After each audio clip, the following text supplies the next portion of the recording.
Are you having a hard time figuring out what to get Dad for Father's Day? You should check out Row 1 Brand's Vintage Pictorum Gallery. They have America's best sports art. With over 7,200 historic sports prints, you're assured to find something unique for Dad this Father's Day. Instead of a boring old tie, get him a historic baseball photo taken by Henry High Sandom at the historic Polo Grounds Stadium in New York City during the 1894 Temple Cup. Or, if he's an NFL buff, check out the 1963 vintage NFL poster. These are so good looking that you'll be amazed how they turn out. Shop now at sportshistorynetwork.com/row1 and save 15% off your order.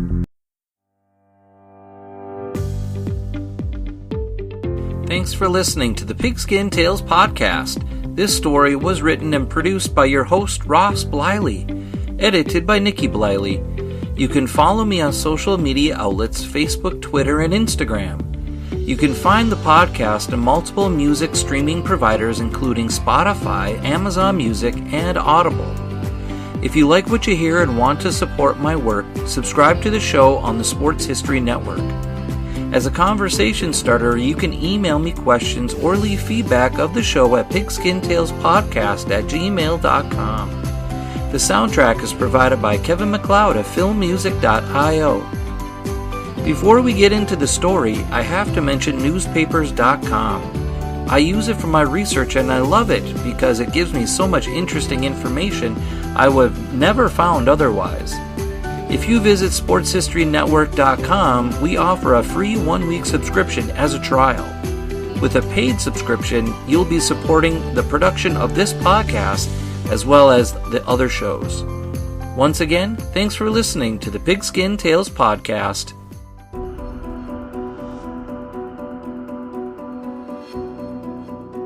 Last time on the Pigskin Tales Podcast, I told you that Bronko Nagurski was from Canada and moved to International Falls when he was just 5 years old. He worked on the family farm as a teen and eventually went to high school in Bemidji his senior year. He ended up getting a full scholarship to play college football for the University of Minnesota after a chance encounter with head football coach Clarence Spears. He played both offense and defense for the Gophers. His best game in college was against the Wisconsin Badgers when he picked up a fumble just before Wisconsin was going to score to go ahead and win. But then he ran the ball on offense 6 straight times to score the go-ahead touchdown and win the game. Back on defense, he then intercepted a pass to seal the win. This time on the Pigskin Tales Podcast, Bronko gets drafted to play professional football for the Chicago Bears. Viking fans, you know that the only reason why Bronko played with the Bears was because there was no Vikings team back in the 30s. You see, in the early part of the 20s, there was a professional Minnesota team known as the Minneapolis Marines. Their players were mainly from the surrounding colleges of St. Olaf, Hamlin, Augsburg, and St. Thomas. The Marines were the top independent champion in Minneapolis, but had a rough time playing in the NFL. Had owners John Dunn and Val Ness chose to keep the team into the 30s, I think big-name players like Bronko Nagurski and Ernie Nevers would have turned the franchise around real quick. But because of bad weather, during 3 games with the Bears, the Minneapolis Red Jackets, also known as the Marines, went bankrupt. Ole Hagsrud sold the team back to the NFL, and then 10 of the 13 players went to the Frankfurt Yellow Jackets, and the other 3 went to play for the Green Bay Packers. I think that had the Red Jackets kept in business, players like Pat Dunnigan, John Madigan, Les Scott, Festus Tierney, Lou Mose, Adrian Burrill, John Simmons, Marty Norton, and Bill Houle would have rounded out their 11-man roster along with Bronko Nagurski and Ernie Nevers.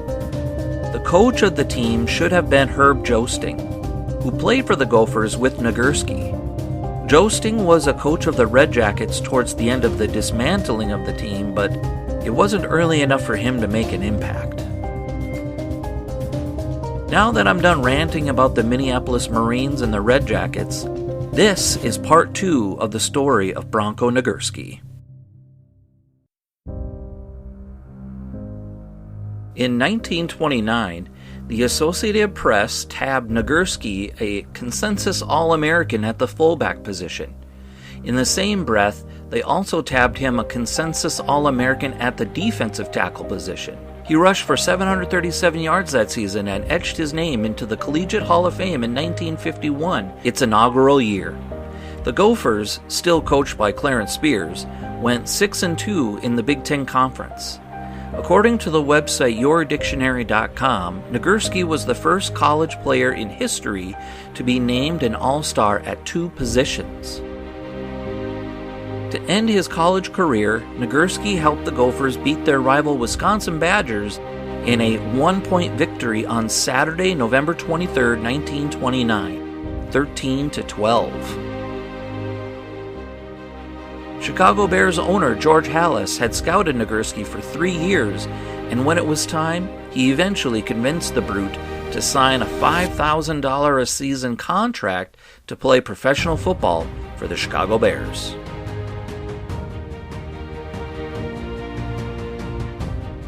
During Bronco's rookie season in the NFL, he started all 13 games. Stats outside of touchdowns were not kept, but it was noted that he scored 5 touchdowns that season. According to ProFootballReference.com, Nagurski helped the team to a 3rd-place finish in the league with a 9-4-1 record. He and starting halfback Red Grange combined for a total of 13 touchdowns that season. This was a huge improvement over the previous season because the team was 4-9-1. Owner, coach, and player George Halas retired from his playing days to focus on running the day-to-day operations of the team. Jones was the guy that took over the head coaching duties at that time. In Nagurski's 2nd season, he only started 8 games and played in 10. The team was 8-5. While he only scored twice that season, he still amazingly was part of the 2nd-team All-NFL team. The 1932 season was probably Nagurski's best season because he helped the team win their first NFL championship. The season started out very strange with 3 ties of 0-0. How does that happen? Well, it's obvious that no one scored, but I'm certain that it was just a really good defensive battle for both teams, and neither team was willing to bend to give the other an opportunity to score. I'm going to take a quick break and play a promo from Play Classic Games. Hey, I got a couple questions for you. Do you like board games? Do you like sim games? If you answered yeah to both questions, then you're in luck. Play Classic has you covered. Who? Play Classic. It's spelled with 2 A's. Plaay. Oh, got it. Play Classic Games, the sponsor of this podcast, offers board gamers who love sports the chance to own something unique. Play Classic has realistic simulation board games in hockey, golf, football, baseball, and so much more. Coming soon, basketball. When you shop today at sportshistorynetwork.com/play, you'll get 10% off your first buy. Just make sure you use the promo code SHN. And while you're on the Sports History Network, be sure to check out all of our podcasts. Soundtrack provided by Kevin MacLeod of filmmusic.io. And we're back. Thanks for listening to the Pigskin Tales Podcast. In the 4th game of the season, the Bears lost to the Packers in a tight game. As the players were getting down for not winning games, Coach Jones and owner Halas rallied the team together and tried to infuse some confidence by saying something inspirational, like, "We're not out of it yet, boys. We still got a long ways to go. Let's keep our heads up and keep fighting." The team responded to the inspirational speech by winning the next 6 games in a row, 4 by shutout. Red Grange and Bronko Nagurski took over scoring touchdowns and whipped the Staten Island Stapletons 27-7, the New York Giants 28-8, Brooklyn Dodgers 20-0, and Chicago Cardinals 34-0. Over the last 3 games, the Bears won over the Giants again 6-0 and the Packers 9-0, but ended their season tied with the Portsmouth Spartans 7-7. Because the Bears' record was the same as the Portsmouth Spartans, the league decided that a playoff game was needed to determine a league champion.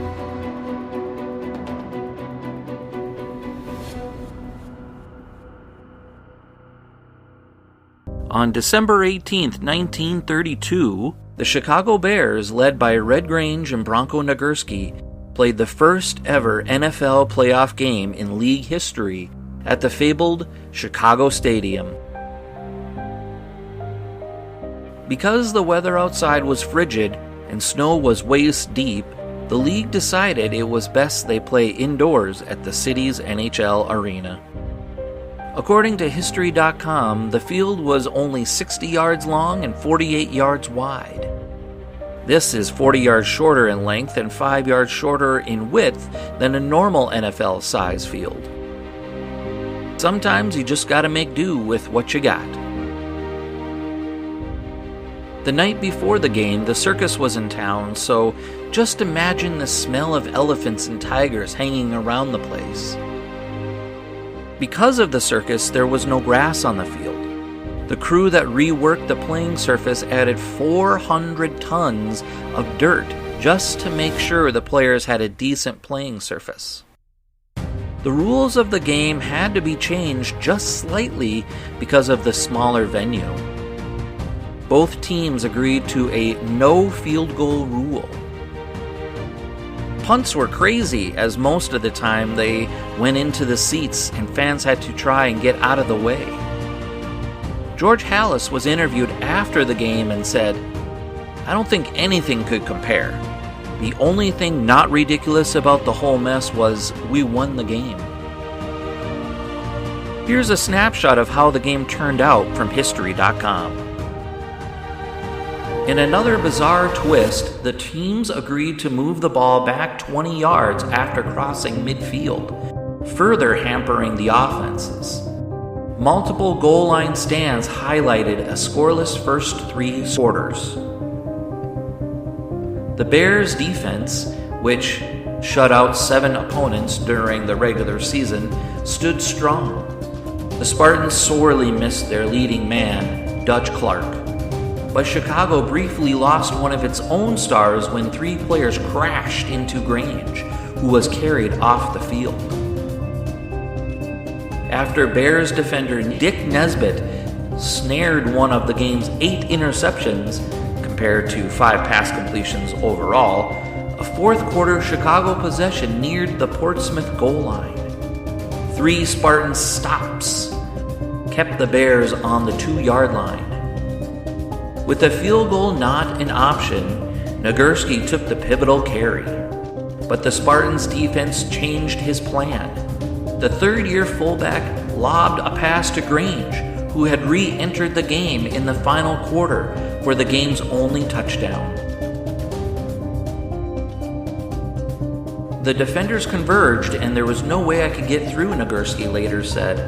"I stopped, moved back a couple of steps, and Grange had gone around and was in the end zone all by himself." Spartans coach Potsy Clark ran onto the field arguing Nagurski was not 5 yards behind the line of scrimmage. You see, in 1932, the NFL required passers to throw from at least 5 yards back. Referee Bobby Can ruled the play legal. Later, the Bears scored on a safety.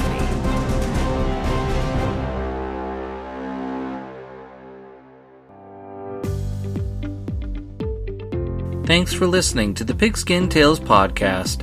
This story was written and produced by your host, Ross Bliley, edited by Nikki Bliley.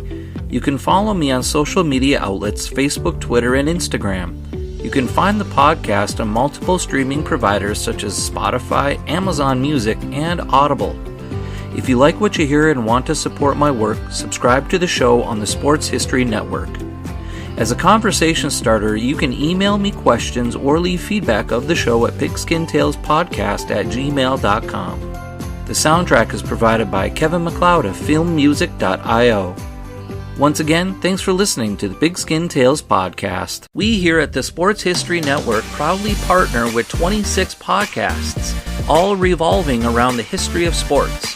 But did you know that many of our hosts were sports history authors way before they started their shows? It's true. We've got Joe Ziemba, host of When Football Was Football, Joe Zagurski, host of Pro Football in the 1970s, Mark Morthier, host of Yesterday Sports, Tommy Phillips, host of Lombardi Memories, and Scott Adamson, co-host of From the 55-Yard Line. All these authors have many books for you to choose from. To check them out, go to our website at sportshistorynetwork.com/sportshistorybooks. Pick up your copy today. Soundtrack provided by Kevin MacLeod of filmmusic.io.